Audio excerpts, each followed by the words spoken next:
YSR Congress party అధికారం కోల్పోయిన తర్వాత జగన్మోహన్ రెడ్డి గారు బెంగళూరుకి షిఫ్ట్ అవడం, బెంగళూరు తాడేపల్లి ఆయన ప్రయాణాలు కూడా కొనసాగిస్తున్నాడు. దాని మీద కూటమి ప్రభుత్వం, కూటమి నాయకులంతా కూడా ట్రోల్ చేస్తున్నారు. బెంగళూరు టు తాడేపల్లి నివాసాల మధ్య షటిల్ సర్వీస్ చేస్తున్నారని చెప్పేసి విమర్శలు కూడా చేస్తున్నారు. సో వీటన్నిటి కూడా జగన్మోహన్ రెడ్డి గారు కొంచెం సీరియస్గా తీసుకున్నట్టున్నాడు. అదేవిధంగా ఇంకా ఆల్రెడీ 2 years అయిపోతుంది, ఇంకా 3 years మాత్రమే ఉంది. బెంగళూరులో ఉంటే పార్టీ నాయకుల్ని, కార్యకర్తల్ని కలవడానికి కొంచెం కష్టంగా ఉంటుంది అని చెప్పేసి మేబీ ఆయన ఆలోచన చేసినట్టున్నాడు. ఇప్పుడు ఆయన బెంగళూరు నుంచి షిఫ్ట్ కాబోతున్నట్టుగా తెలుస్తుంది. దానికి సంబంధించిన వార్తలు అయితే వస్తున్నాయి. ఆ దిశగా అడుగులు కూడా వేస్తున్నట్టుగా తెలుస్తుంది. ముఖ్యంగా బెంగళూరులో వారానికి 2 రోజులు మాత్రమే ఉంటున్నటువంటి ఆయన కూటమి పార్టీల నాయకులు మాత్రం తరచూ ఆయన్ను టార్గెట్ చేస్తూ ఇంకా మిగతా కారణాలు ఏవేవో చెప్పి ఆయన మీద బీభత్సంగా అయితే విమర్శలు అయితే చేస్తున్నారు.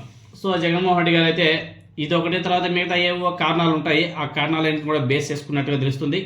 సో అక్కడ నుంచి తొందరలోనే షిఫ్ట్ కాబోతున్నాడు.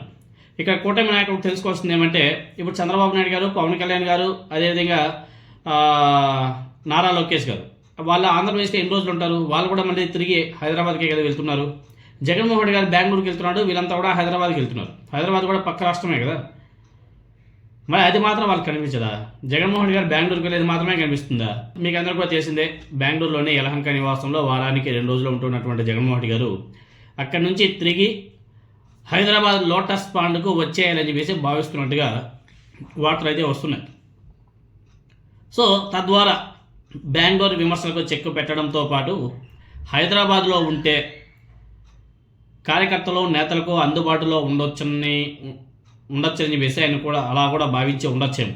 ఎందుకంటే ఆంధ్రప్రదేశ్కి సంబంధించినటువంటి పొలిటికల్ లీడర్స్ అయినా, రాజకీయ నాయకులు అయినా సరే ఎక్కువ మంది హైదరాబాద్లో లివింగ్ ఉంటారు కంపేర్ టు బెంగళూరు. సో హైదరాబాద్కి మకా మారిస్తే చాలామంది కార్యకర్తలు, నాయకులు అందరం కూడా కలవచ్చు కదా, ఈజీగా ఉంటుంది కదా అని చెప్పేసి కూడా ఆలోచన చేసి ఉండొచ్చు. ఎందుకంటే పోయిన ఎన్నికలకు ముందు కూడా, అంటే ఆయన సీఎం కాకముందు 2019 ఎలక్షన్ ముందు కూడా హైదరాబాద్లోనే ఉన్నాడు. అక్కడ నుంచి అన్ని కార్యక్రమాలు మొదలు పెట్టాడు. అక్కడ నుంచే మళ్ళీ ఈ పాదయాత్ర, మాస్టర్ ప్లాన్స్ అవన్నీ కూడా అక్కడ నుంచే మొదలయ్యాయి. సో మేబీ అవన్నీ కూడా ఆలోచన చేసుకొని ఉండొచ్చేమో. సో తాడేపల్లి నివాసంతో పోలిస్తే హైదరాబాద్లో ఆంక్షలు కూడా తక్కువే. దీంతోనే తిరిగి లోటస్ పాండ్కు తిరిగి వచ్చేందుకు వీలుగా అక్కడ ఏర్పాట్లు చేస్తున్నట్టుగా కూడా తెలుస్తుంది. అక్కడ పెయింటింగ్ వర్క్స్ అలాంటివి కూడా, రెనోవేషన్ వర్క్స్ కూడా మొదలయ్యాయనేసి వార్తలు అయితే వస్తున్నాయి. మొన్న ఎన్టీవీ వాళ్ళు కూడా ఒక కథనం చూపించడం జరిగింది. హైదరాబాద్ లోటస్ పాండ్ నివాసంలో ఉంటూ మధ్య మధ్యలో తాడేపల్లి ఇంటికి వెళ్ళి వచ్చినా ఇబ్బందులు ఉండకపోవచ్చు అని చెప్పేసి భావిస్తున్నట్టుగా తెలుస్తుంది. ఎందుకంటే ప్రస్తుతం చంద్రబాబు నాయుడు గారు, లోకేష్, పవన్ కళ్యాణ్ కూడా ఇలాగే చేస్తున్నారు. వాళ్ళు కూడా హైదరాబాద్లోనే ఉంటున్నారు. వారంలో 5 రోజులు అలా హైదరాబాద్లోనే ఉంటున్నారు. సో ఇప్పుడు కూడా జగన్మోహన్ రెడ్డి గారు అదే పని చేస్తే ఆయన విమర్శించేందుకు కూటమి నాయకులు ఎవరు కూడా సాహసించకపోవచ్చు అని చెప్పేసి కూడా భావిస్తున్నట్టుగా తెలుస్తుంది. సో కూటమి నేతలే కాదు, వైఎస్ఆర్ కాంగ్రెస్ పార్టీ కీలక నేతలు సైతం చాలామంది హైదరాబాద్లోనే ఉంటున్నారు.